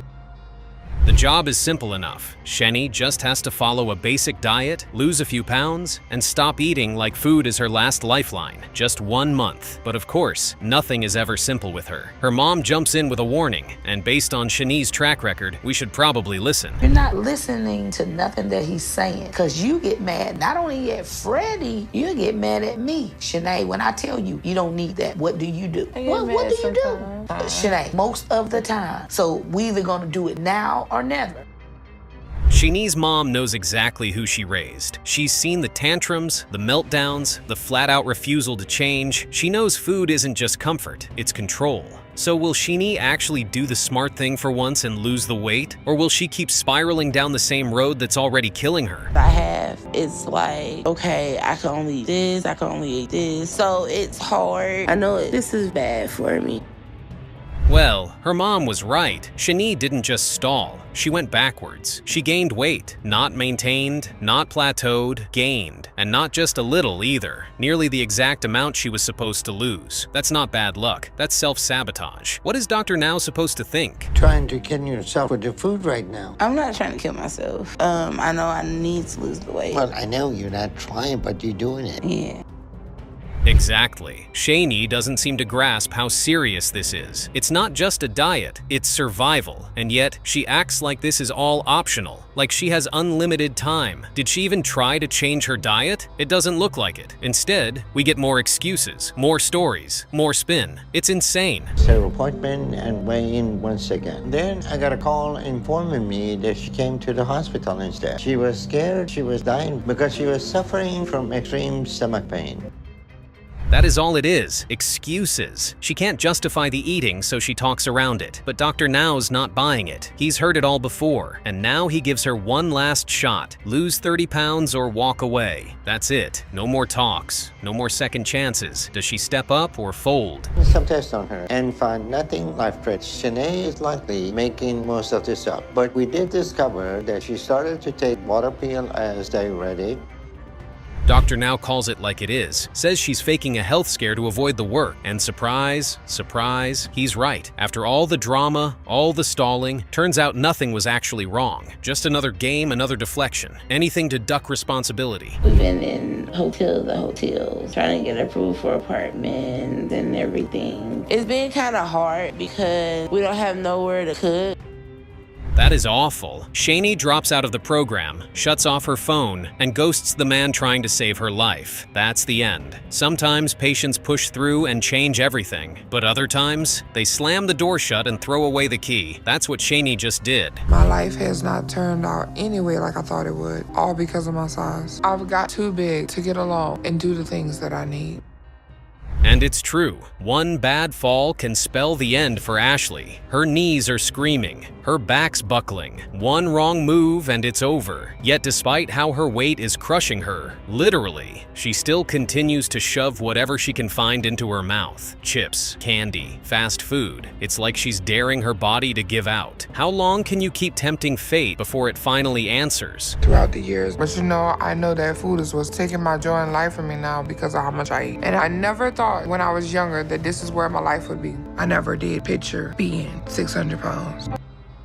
The trauma of being a single mother hit Ashley like a truck. Abandonment, stress, pressure, it all stacked up. And ever since then, life's been a mess of survival mode, breakdowns, and bad choices. She didn't eat her way into this size overnight. It took years of hurt. But now, she says she's ready to change. Thing is, saying it and doing it, two very different things. My weight, and I'm just hoping that it's not too much higher than it was before, and that I'm at least around 600. That's a bit higher than expected. So I know I'm getting even more out of control. This isn't casual overeating. This is a lifestyle built around food. The weight didn't creep up on her. It charged in through years of non-stop binging. She eats like her life depends on it, when really, her life is hanging by a thread because of it. And Dr. Now isn't sugarcoating it. He gives it to her straight. No excuses, just facts. Change now, or don't bother coming back. Eating disorder where you don't want to stop overeating and make excuses why you aren't able to do that.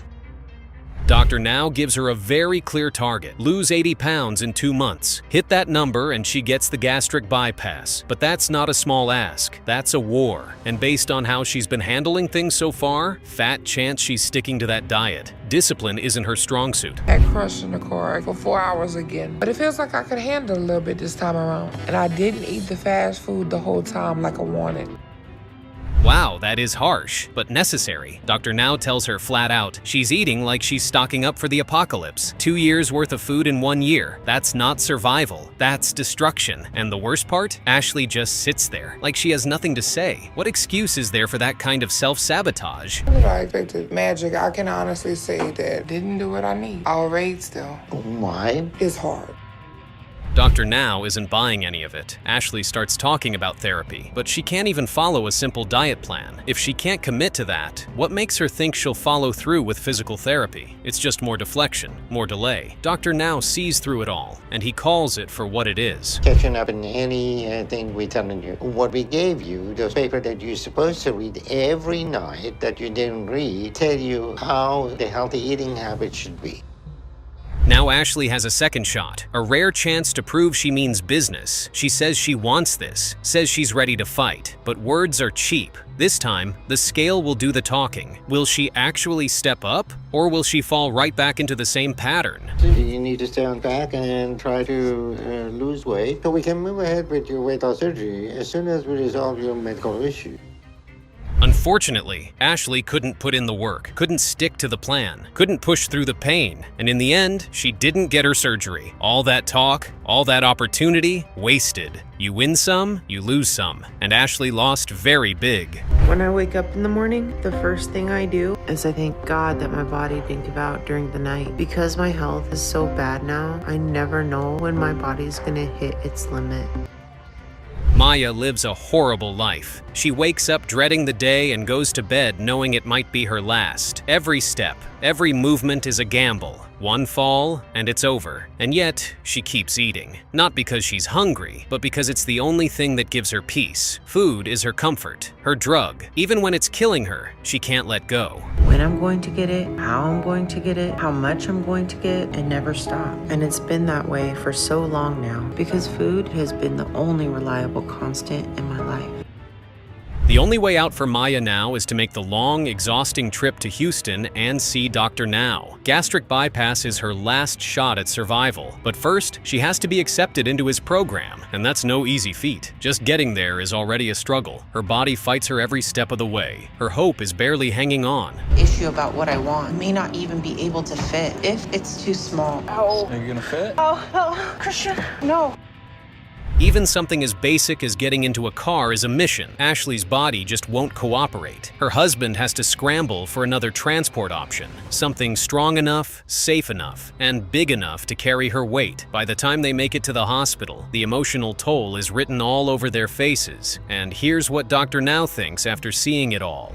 Any snack in between? No. What do you drink? Water, juice, coffee. So according to what you tell me, you don't snack, you don't eat junk food, you don't really drink anything bad. You just overeat some, and somehow that got you up to being almost 700 pounds. Maya tries to downplay it, claims she only eats 2 or 3 big meals a day, with a few juices on the side. But come on, that's not the full story, and everyone knows it. Dr. Now sees right through it. This is food addiction, plain and simple. And if she doesn't admit it, she won't beat it. Dr. Now isn't here for denial. We give you a list of the food that you need to avoid, and the ones you likely sneak are no longer part of your diet. Maya says she'll try her best, but what does that even mean at this point? She's had her entire life to try. She's been in and out of cycles of failure for years. Now she's saying the same words again. Will this time be any different? Or is this just her way of buying time while doing nothing? So whatever happens today, I can at least feel good about knowing I did my best. Maja Radanovic? At my last appointment, my weight was 689. And Dr. Now told me I had to lose 100 pounds over the next 2 months. So if I did that, I'll be at least down to 589 today. But it's been a long time since I've been in the 500s. Maya actually did it. She pushed through, dropped the weight, and got approved for surgery. It looked like the tide was finally turning. But before the operation, she had to relocate to Texas, and that move came with new pressures. Dr. Now checked in after the move, and what he discovered was a red flag. Something wasn't right. Months to get down to 596. And when Dr. Now approved me for surgery, he just told me that I needed to keep making good progress, but he didn't give me a goal. So I really hope I've done that. But I am so scared to find out. It's unbelievable. After all that progress, Maya backslid, went straight back to her old habits. The weight came creeping back, and now she's lashing out at her partner like it's his fault. The stress, the guilt, the pressure, she dumped it all on him. And just like that, the house of cards started to fall. You're doing this to me, Christian. Why can't you just answer the questions? Oh, you're costing me my weight loss surgery and you're ruining everything!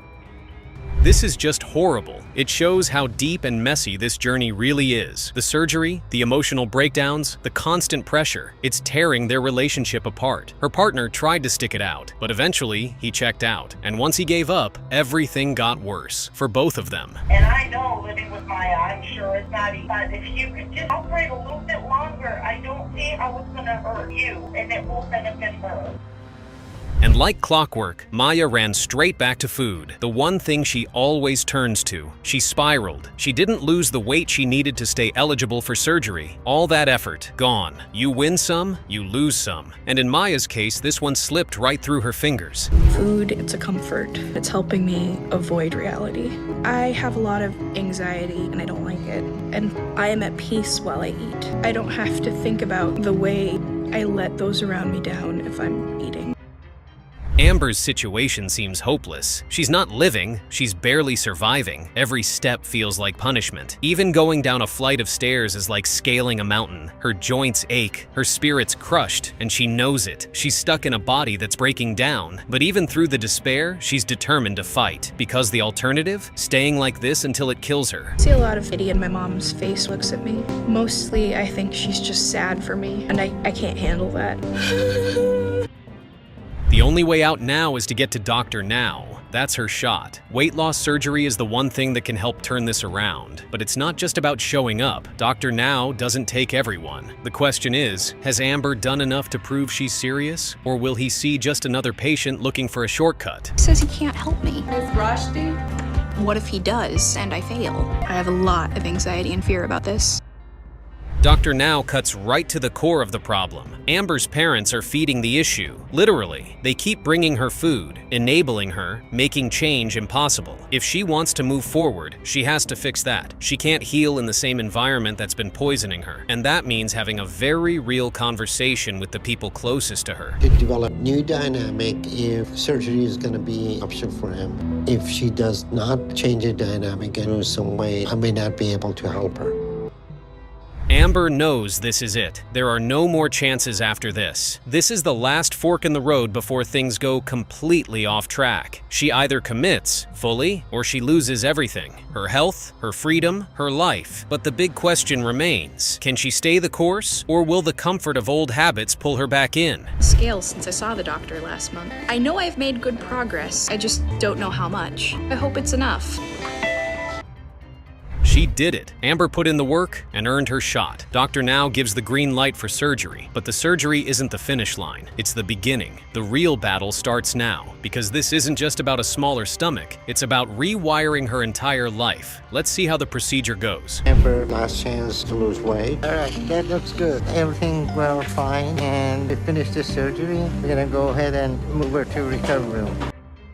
The surgery went off without a hitch. No complications, no delays. But now comes the part most people underestimate, the follow-up. Dr. Now wants to see 30 to 40 pounds gone in the next month. If Amber can pull that off, it'll prove she's finally serious. But failure? That could put everything at risk again. I'm not the same Amber that started this journey months ago. I have to realize I'm taking responsibility and taking the initiative to change. It's been years since I've been shopping for clothes for myself. It was brutal, the cravings, the exhaustion, the pressure, but Amber stuck with it, and it paid off. She dropped the weight, hit her goal, and now she's out shopping for smaller clothes, something she never thought possible. For the first time in years, she's getting her life back, and it doesn't stop there. Omar and I are taking a walk together for the last time for a while. He's taken a lot of time out of his life to help me get mine back. I know that he's got a life to lead, and he has put that aside for quite a while for me. It's incredible how much can change in just 1 year. A year ago, Amber was locked in a body she hated, in a life she couldn't escape. Now, she's stronger, healthier, and finally hopeful. The path ahead isn't easy, but for the first time in a long time, she's actually walking it, step by step. Revolves around my weight. Physically, it's difficult in every aspect of the word. Like I have to use deodorant, not only in my armpits, but in between my rolls. It is difficult to imagine the kind of pain Gideon faces every single morning. Just getting out of bed is a struggle. His body aches, his joints scream, and every movement feels like punishment. This is not living, it's surviving in slow motion. And still, he keeps eating. The food hasn't stopped. The pain hasn't either. That's the cycle. Misery followed by another bite. As soon as I start my day, I am starving. I have a wife and a son, and I try to get up before them because if they see me eating as much as I do, they're gonna say something. And I would rather just eat in peace. He hides his eating habits from his family, which tells you everything. He knows it's wrong. He knows the food is killing him, but he can't stop. He sneaks snacks like he's committing a crime because in a way, he is against himself. The shame is real, but not strong enough to stop him. The only option left? A trip to Houston. Time to see what Dr. Now has to say. I'm shocked. Wasn't expecting it to be that high. This is absolutely the heaviest I've ever been. Reality just hit me in the face and made me aware of how bad my weight has gotten. It's an ugly number.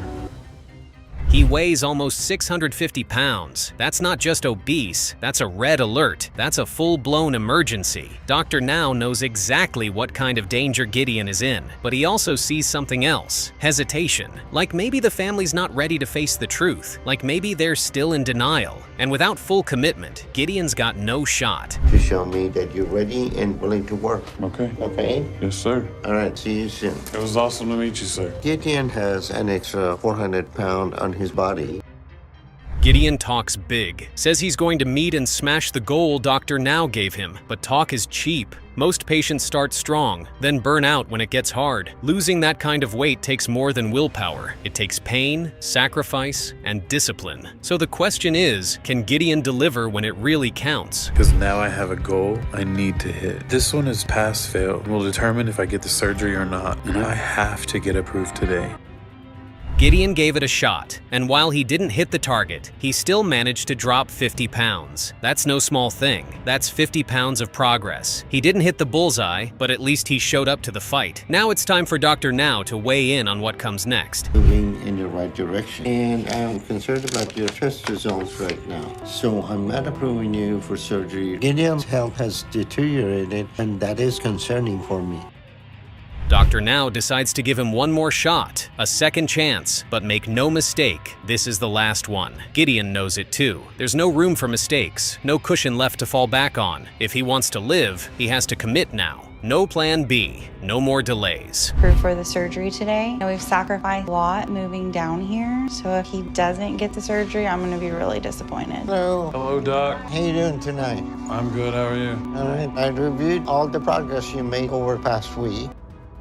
And there you have it. Gideon locked in, did the work, and got approved for the gastric bypass surgery. It wasn't easy, but he earned it. Still, this isn't the end. It's just the halfway point. He's got to survive surgery and then keep dropping the weight. Let's see how he handles the pressure. Did the bypass on him. Took a little bit longer than expected, but there were no major issues. Gideon has to keep making right choices and push himself to do that.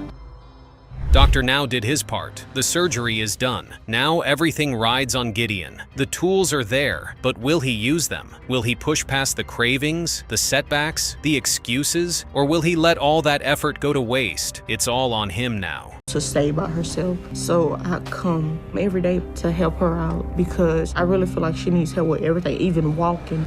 You started cooking breakfast? I'm gonna just sit right here. This is a horrible life for Destiny. A life she never asked for, and one that never gave her a break. She's not just fighting obesity, she's a black trans woman in a world that's ready to chew her up. So every insult, every side eye, every rejection, she swallowed it, along with the food. That became her comfort, her coping mechanism, her weapon, but it's also what's killing her. And that's not the future I should be facing before I've hardly even had a chance to live my life. So as impossible and hopeless as it seems to me to try and change. But let's be real. People don't eat themselves into oblivion for no reason. There's always something beneath the surface, something festering, and Destiny thinks she knows what it is. Her food addiction didn't start with hunger. It started with pain, rejection, loneliness, and she's been feeding that pain ever since. Today I'm going to try to drive to Houston because I have an appointment to see Dr. Now this afternoon.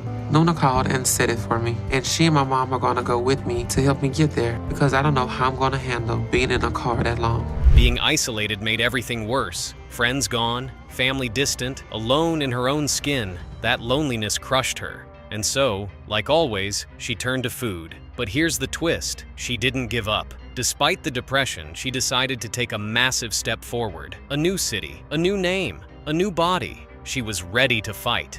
I'm glad I'm still in the 600s, but it's still a really high number. So I'm embarrassed at how bad I've let my situation get. And it's important I get the help I need today so I can change this.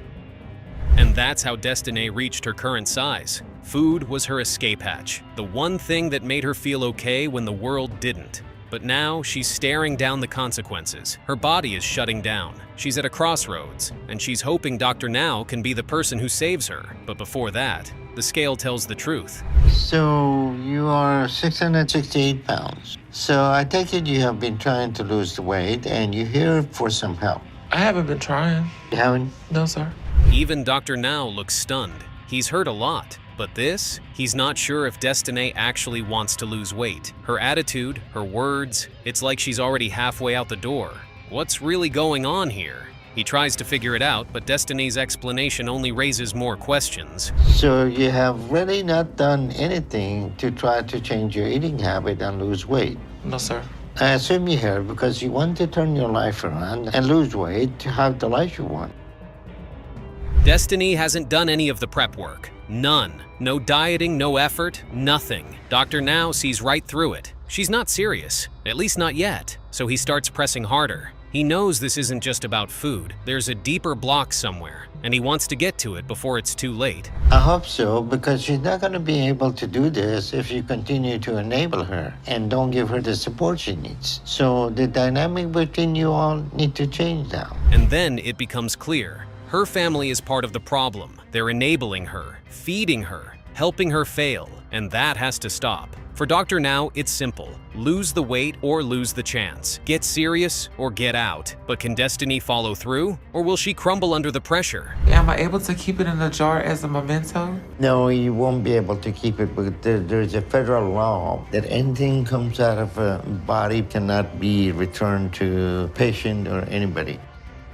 More excuses, same story. Stress, trauma, life, it all sucks, yes. But Dr. Now doesn't want to hear it. Everyone's got pain. What matters is what you do with it. And he doesn't think Destiny's doing anything with hers. Not yet. Not enough. Not now.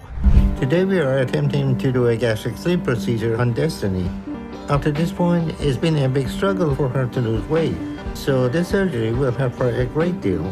Destiny eventually got her surgery. She made it. She fought for it. But the fight inside didn't stop when the weight dropped. Sadly, she lost the war off camera. The trauma caught up to her. The pain she carried was too much. Obesity didn't take her out. She did. And that's the real tragedy. But it's one of the most strenuous things I do all day. Because I have to try to move around and reach other parts of my body. And then lift myself. It is definitely pathetic living like this. LaShanta can't even bathe herself. Her boyfriend has to scrub her down every day, not out of love, but out of medical necessity. If she skips a day, she risks infection. That's how bad it is. And after all that, the first thing she reaches for is food. No reflection, no shame, just back to the cycle. And I like to have a lot of it. My sons, Jeremy and Sean, still live with me. So I make sure I make enough for them and JT and me. Food is the only thing LaShanta looks forward to. It's her joy, her comfort, her escape, and it's also her prison. But does she see that? Her love for food is why she's stuck in this body, in this life, needing help just to move. How did she even get here? Years of emotional eating, unchecked trauma, and no one calling her out until now. And I had my fourth child with him, Sean, when I was 28. But he started to become abusive toward me and started cheating on me. So I left him, and when I was around 35, she can feel it already. Her kids aren't just sad, they're angry. They're tired of watching their mother waste away. Not from starvation, but from neglect. LaShanta needs to wake up. She's running out of time and out of second chances. If she doesn't change now, she won't just lose her health, she'll lose her family. Dr. Now is her last shot. Why is that? I don't know, I be wanting when I want it. So if I you be keep hungry. doing that, you're not going to live too long. You know that, right?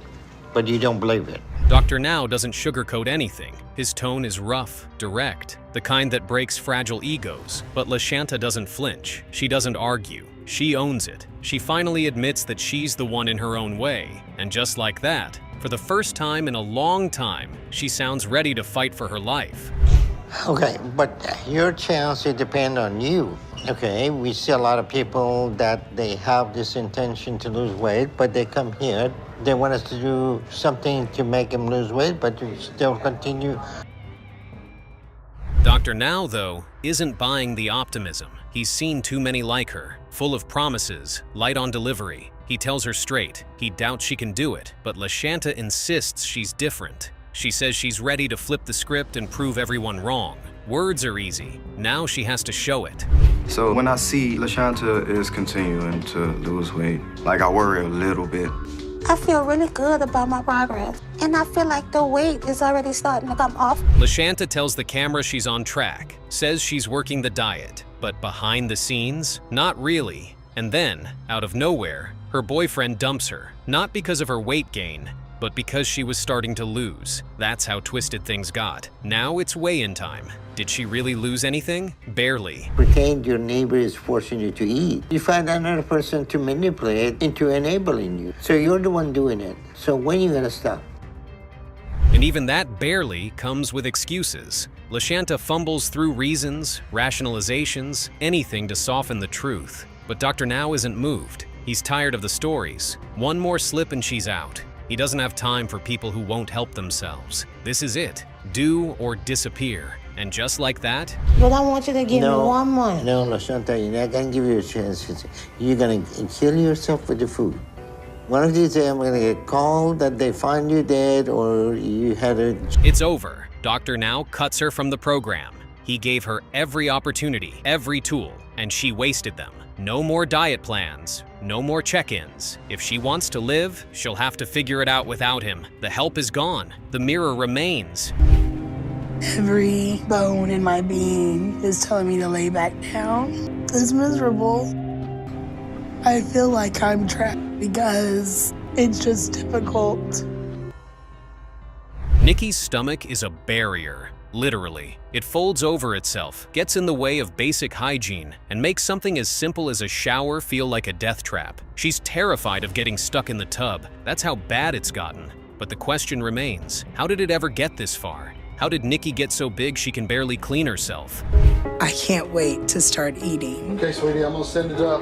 Alrighty. My dad will make me a plate and send it up to me so I don't have to go downstairs again until breakfast. Her mom doesn't say no, ever. Nikki asks, and she gets, all in the name of protecting her feelings. But now it's not feelings getting bruised, it's her body breaking down. Her joints, her lungs, her entire system is collapsing under the weight of those treats. And her parents? They're so caught up in trying to keep her happy, they've become her suppliers. We noticed at a very young age that Nikki wanted what she wanted and she wanted it then. She learned how to work us pretty quickly. In many ways, we wait on Nikki like you would an invalid. And I've asked myself so many times. Nikki's dad is lost in denial. He can't tell the difference between helping and enabling. He thinks bringing her food is love, but what he's really doing is digging her grave one meal at a time. That kind of confusion is dangerous. And Dr. Now is not the type to let that slide. Dinner with my family. So your parents give you more food after eating all day.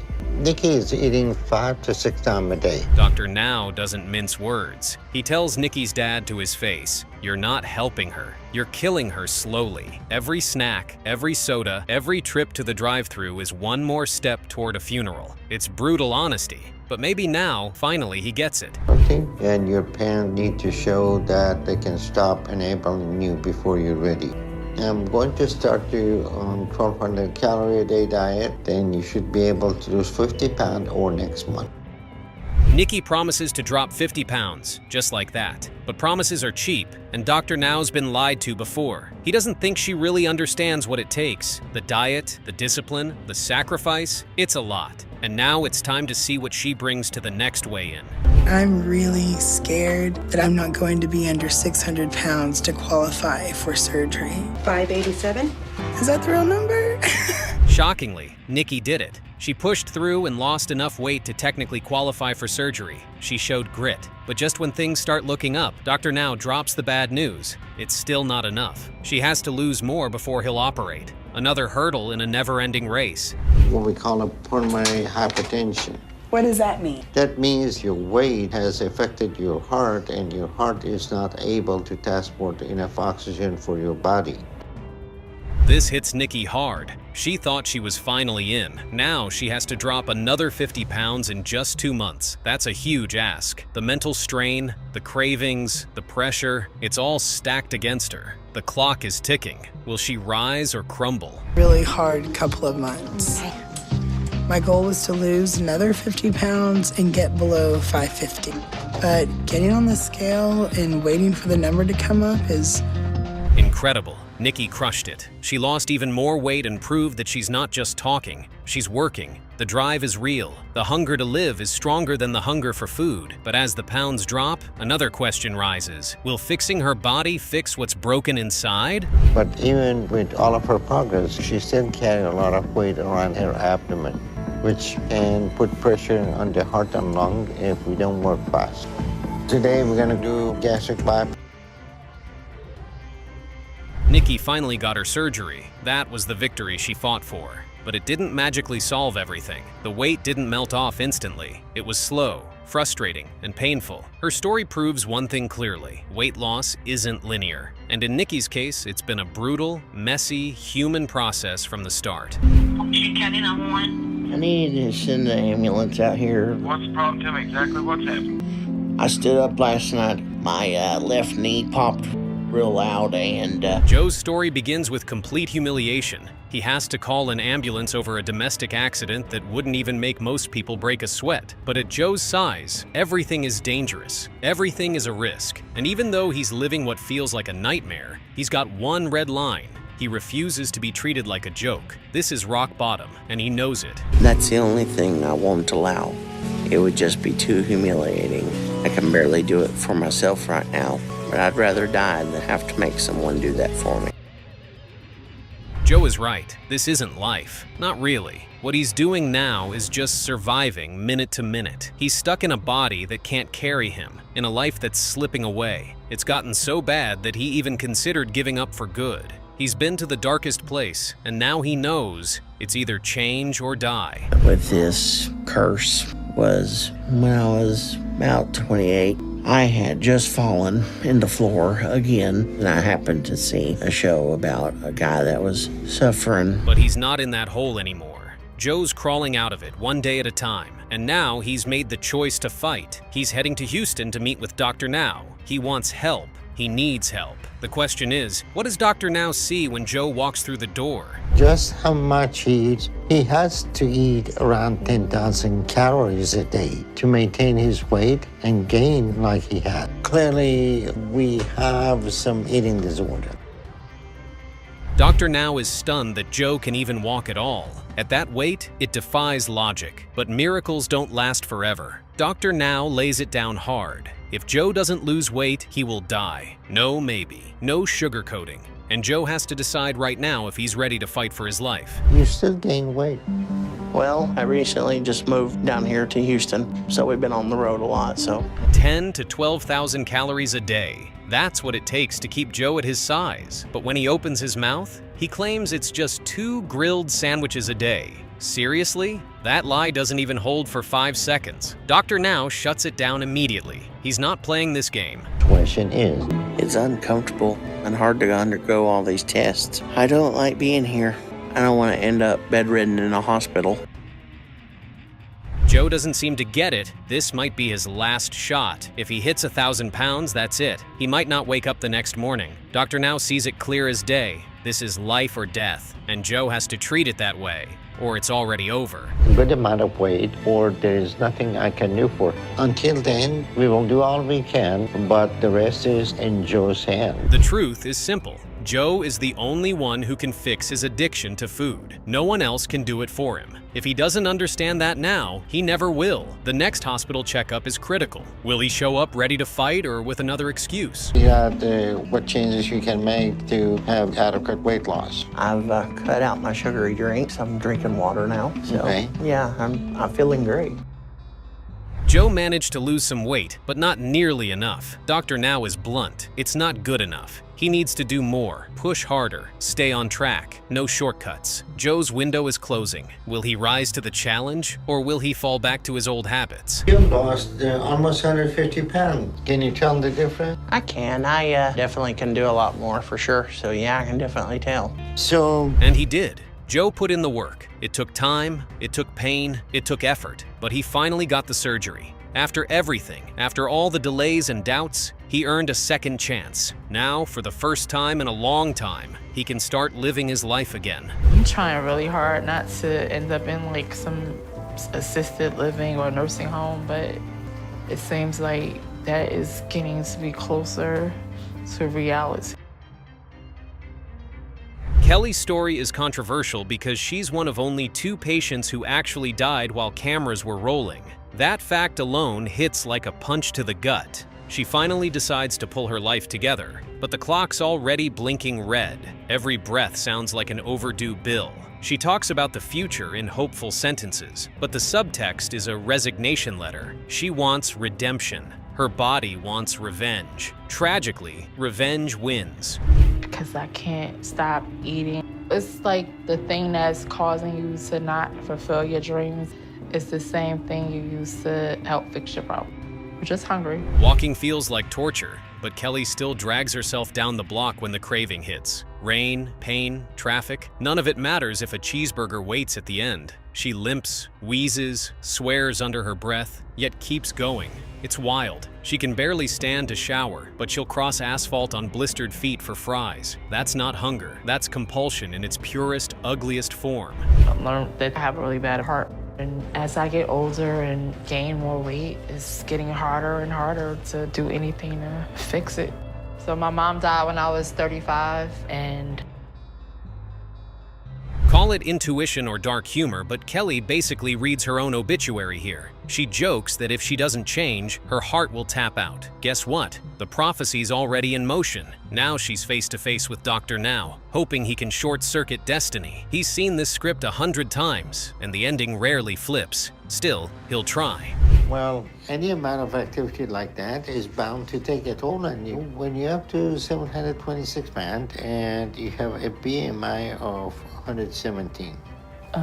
Kelly's medical chart looks like a grocery list of disasters. Congestive heart failure, sleep apnea, fluid retention, the works. Dr. Now's stunned she's still upright. Minutes before her appointment, she almost coded, yet here she is, asking for a miracle. Step 1 is simple but brutal. Drop weight fast. Can she trade comfort food for oxygen? We'll see. We've had Kelly in the hospital for the past week, and we've finished running our tests on her. And I'm even more concerned now than I originally was for her, because her results show she's currently experiencing heart failure.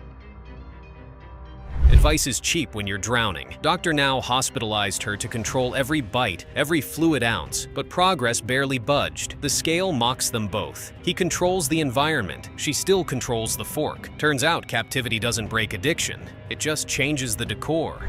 Well, we finished running all our tests, and our biggest concern is your heart right now. So we're gonna keep you here on a controlled diet you've been on, because it's very important we get your weight down significantly right now. Under staff surveillance, Kelly's numbers inch in the right direction, then flatline. One day it's 2 pounds down, next day 1 pound up. Momentum is a myth. Stress, boredom, cravings, they all hitch a ride into the hospital room. Everyone wonders if she'll spiral or stabilize. The answer teeters hour by hour.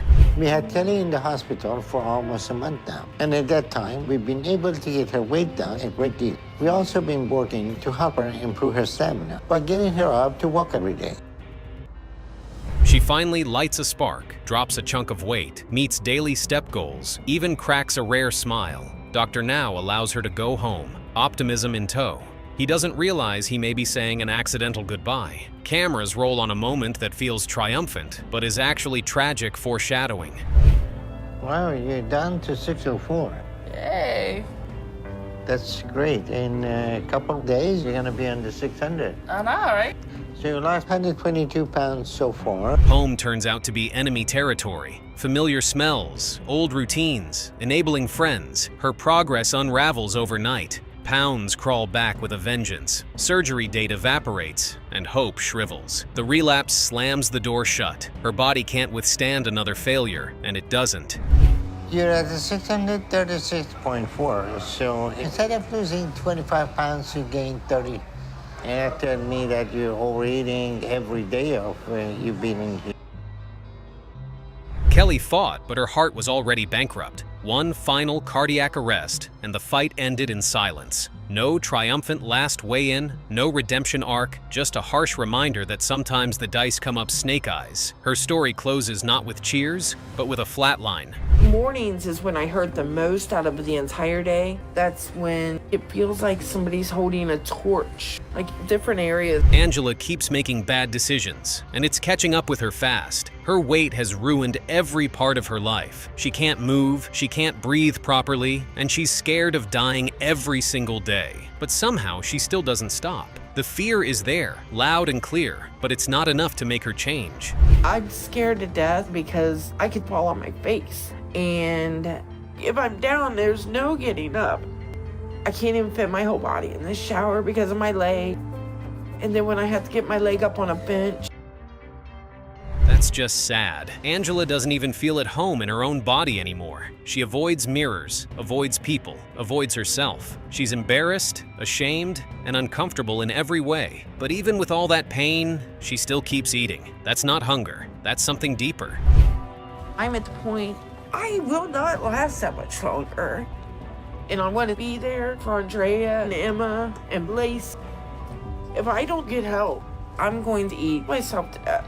It's obvious Angela has a food addiction. She knows it. You can see it in how she talks, how she moves, how she reacts to the idea of change. That's why she finally went to see Dr. Now, hoping for help, but maybe not ready to hear the truth. And here's what Dr. Now has to say. And it says here you already had weight loss surgery in 2002? Yes, sir. And at that time, how much you weighed? It was up to 375 and I lost 100 pounds.